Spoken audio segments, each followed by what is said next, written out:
Every single person that God used in the Bible, every single person went through some sort of what I call God's humiliation rituals. God's humiliation rituals.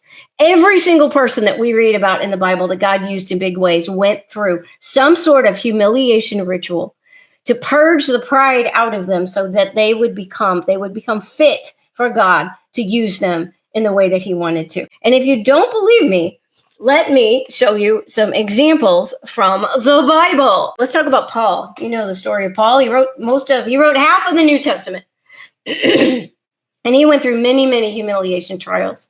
So you know his story because before he became a Christian, he was a Pharisee. He hunted down Christians. He persecuted Christians. He threw them in prison. Probably was the reason why a lot of them got killed. So he was a Christian killer.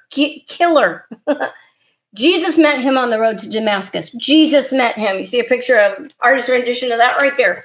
Jesus knocked him on the ground. Jesus blinded him and then required him to go to one of the disciples, one of the people who he had been persecuting before, and ask for help.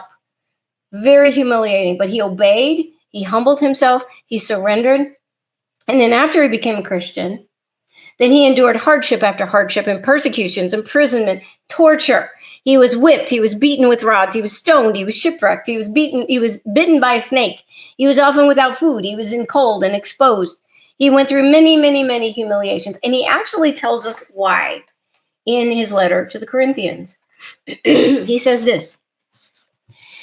He says he went through these humiliations to keep me from exalting myself. And then he tells us this. There was given to me a thorn in the flesh, a messenger of Satan to torment me, to keep me from exalting myself.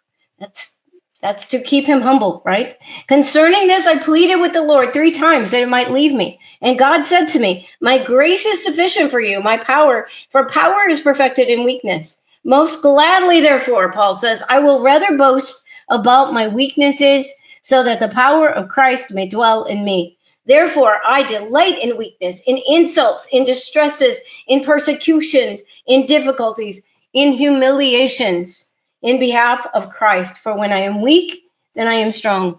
That is why God allows these humiliations. Okay, now we do not know exactly what the thorn in the flesh was. A lot of people have a lot of different ideas. A lot of people argue about that. I'm not going to go there. But what we do know is that Paul says the reason for the thorn in the flesh was to keep me from exalting myself, to humble him in order to make him the person he needed to be to write half the New Testament. I mean, think about the task that Paul was given. He was given this job of explaining the gospel to the rest of the world.